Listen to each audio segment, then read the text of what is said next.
Welcome along to this week's Ask GCN Anything. Together, Si and I will be answering a lot of the questions that you've been sending in over the last week. And don't forget, if you've got questions yourself that you would like to ask us, leave them in the comment section below this video or on social media using the hashtag TalkBack. Yeah, some of the very best questions actually deserve far longer than we can give it in Ask GCN Anything. So keep sending them in because actually they sometimes give us ideas for future videos. Yeah, they do. Right, let's crack on with the first question. It comes in from Bob Mallet. He says, should I proactively change my inner tubes or wait until I have a problem? They were changed when I last replaced my tyres. Well, to the best of our knowledge, there is no reason why you would need to change an inner tube before you punctured it, I think. Although the rubber would eventually perish, actually, I don't think it would happen that quickly. And from personal experience, I'm actually using, Dan, a pair of inner tubes on my town bike, my pub bike, that are, I would estimate, 35 years old.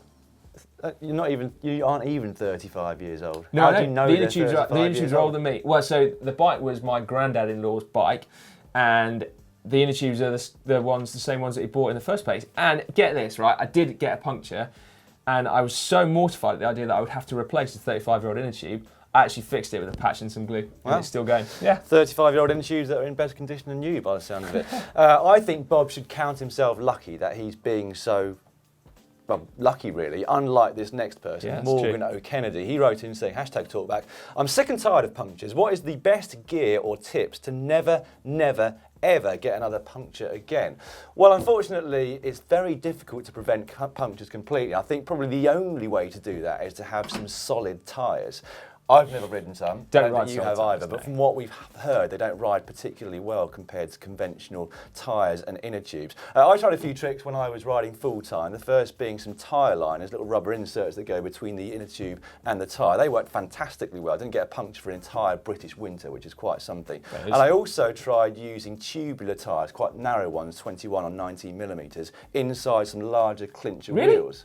Yeah, and that worked really well as well. Both of those are going to add weight and rolling weight as well. It made your bike feel like rubbish. Yeah, so you're going to have more rolling resistance. They are going to be slower, but if you don't want punctures, that's not a bad idea. That is a good shout. We've got some more tips actually in this video that's currently playing behind us. So give that a watch, and at the end of it, hopefully you will be as puncture resistant as you possibly can. Although possibly the best tip is to actually, it's a pink t-shirt, I know, it was a risky day, that one.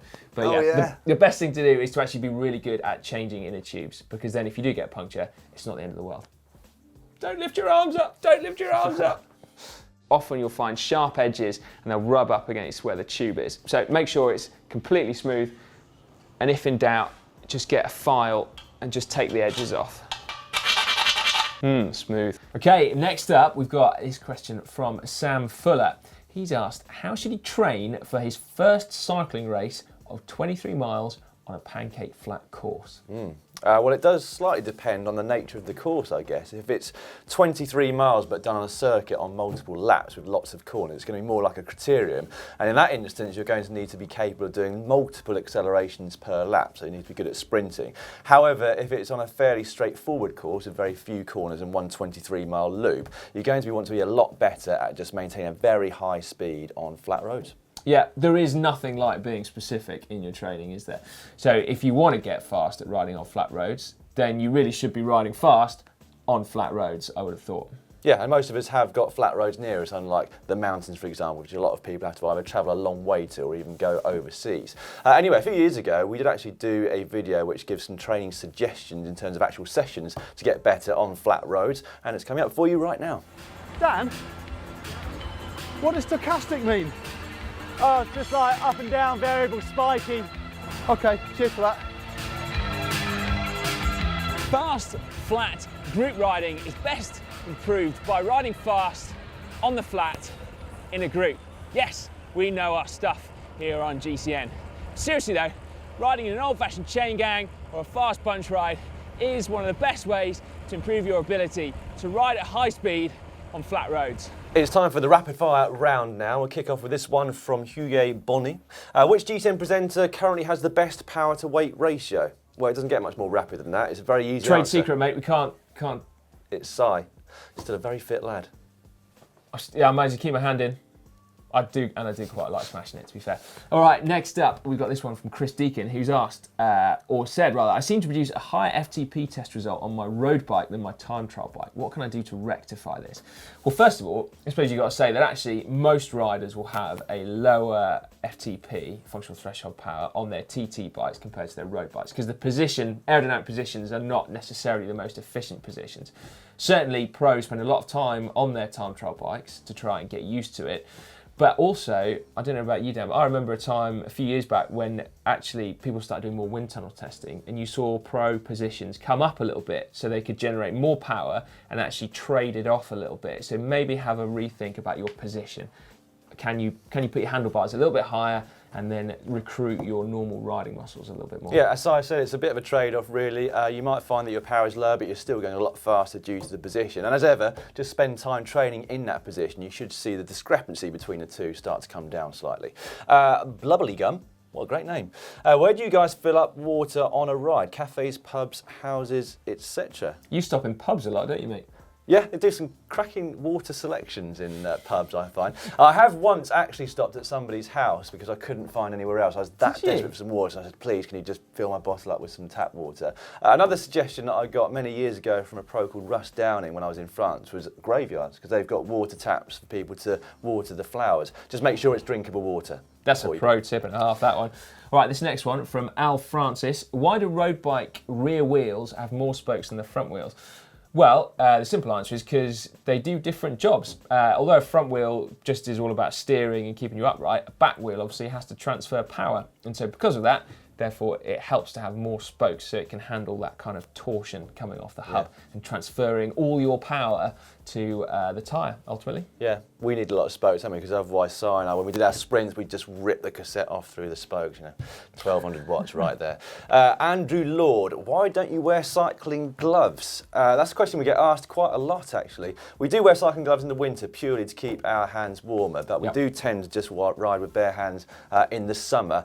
I guess it's I don't know, we've been cycling bikes a long time, our hands are comfortable on the bars, and probably a slight overconfidence that we're not going to come off and take the skin off the palm of our hands when we're out training. Yeah, I always used to race in gloves, I don't know about you, because then you never quite know whether someone else is going to fall off in front of you, and I think I'd probably be inclined to do that on group rides now if I wasn't sure about the standard.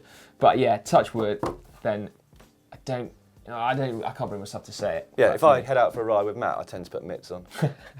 Next up, Victor Spindle. Dedicated cycling winter boots versus overshoes. Which is better? Well, I've never had the luxury of trying dedicated winter boots. I've always wanted to try them though. I've heard very good things. But overshoes are not bad, and my only little pro tip here is try layering your overshoes. So have like a thin pair and then a thicker pair, or a thicker pair and a thin pair at the top that do slightly different jobs. So maybe one waterproof, one thermal. Yeah. I'd definitely like to try them though, because of course it's hard to put massive insulated socks on underneath your shoes if they're already quite snug, and you can cut the circulation off to your feet anyway, which makes things even worse. So I would like to try some. Yeah, or riding off road. How often do you trash overshoes when you go mountain biking? Like within one ride. So yeah, definitely winter boots there. First question was quite rapid. Since then we've been going on a bit, but we come up to the last one now. Danny Nitro. Having a debate with my cycling friend, Bib-Shorts under or over base layer? This should be quick. Yeah, Bib-Shorts have to go over the top of your base layer. 100%, no arguments, no questions. That's a definitive absolute. I was just going to say over. Okay, next up we have this question in from Charles on Twitter. Sometimes it's hard to fit in a ride due to travel and weather, etc. Can I substitute running for intervals or a zone 1/zone 2 ride? Well, I'm not up on the science with this, but I would imagine it's got to be better doing a run than doing nothing at all. It's either going to be using different muscles or at least the same muscles in a different fashion. But there are other benefits to running. I've been doing some myself recently. I have found that it has helped my on-the-bike fitness when I've not had time to do much riding. But it also can do things like increasing your bone density, and actually something that cyclists do get is a reduced bone density because there's no impact, of course, to cycling. Yeah, proceed with a little bit of caution though when you start running, because if you're fit on a bike, you'll probably be far more capable of running than actually your muscles. Yeah. So you may find that you either can't walk for a week, or in fact, worse than that, you get a long-term injury. So I've had both. Yeah, build up gradually. One thing, Dan, that I learned the other day actually was that not just running, but also swimming Yeah. It was potentially really good for cycling, and it was a video that Matt shot with Richie Port, who lifted the lid on his training secret, which is, as you can see, swimming. Yeah, that is intriguing because, of course, Richie's a full-time rider and he still does it. Yeah. Now, I'm particularly fascinated, Richie, in relation to exactly what you do in the pool. Now, I know that you've trained in the pool as well as riding at altitude before last year's Tour de France. So what sort of sessions were you doing and what time of day were you doing them? How did you weave it in and around your training? Yeah, I mean, to be fair, in the season, I use it more as a recovery. You know, after an easy ride or whatever, you know, I'll go to the pool and do a little bit more on the kickboard or something like that. So, but in the off season, it's a lot different. You know, actually go up and do good 4 kilometre sessions of swimming. So. Next up, we've got this question from P&L Tapinesi, who has asked, who in GCN can wheelie the longest? Well, perhaps, Si, this should have gone in the rapid fire round. Very simple answer. Me. Yeah, no arguments there. Now, I've put this question in because although I don't like to show off, I thought it was a good excuse to show this next video. It was a good excuse to show off, you mean? Yeah, it was. I actually taught the Don, Neil Donoghue from GMBN, how to wheelie a road bike. He picked it up in no time. Funny that. Mainly due to my instructions, I think. That video is coming up for you right now. Any of you who have watched our sister mountain bike channel GMBN may have seen the video where they taught me how to jump, rather successfully, I might add.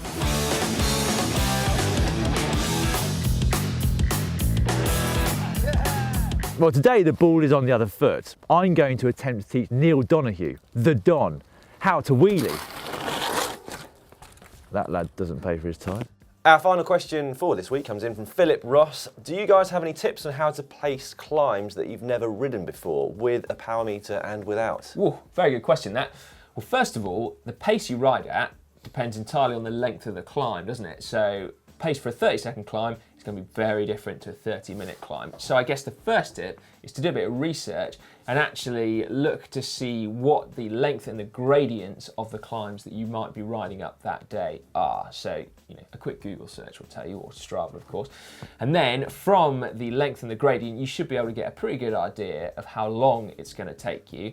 And then if you've got a power meter, if you've been riding it for some time, you will have a very good idea about how long you can sustain a certain power for. From that, you get your pace. Yeah. On the other hand, if you are doing it on feel, for a 30-second climb, like I talked about earlier, you can pretty much sprint from the bottom and try to hold on. But once you get over around about 4 minutes, what we always suggest is that the first 30 to maybe even 50% of the climb should feel reasonably comfortable, and that goes up to 1 hour climbs as well. If you're really struggling in that first quarter of the climb, it's going to be a painful old ride to get to the summit, isn't it? Once you've got past 30, 40, 50% of the climb, you're going to have a really good idea in your head of how much you've got left in the tank. And from that point onwards, you can kind of almost feel free to push as hard as you want to the top. Yeah. Now, experience, of course, does play a factor in this. But as I succinctly proved in this video behind us, that experience also doesn't count for anything if you still ride like an idiot, as I did when we were out in Mallorca. So this video actually shows the difference between pacing and not pacing up a long climb, and yes, it really hurt. We're past halfway, onto the steepest bit. I'm trying to nudge up the power to about 400. So it's going to start to really hurt.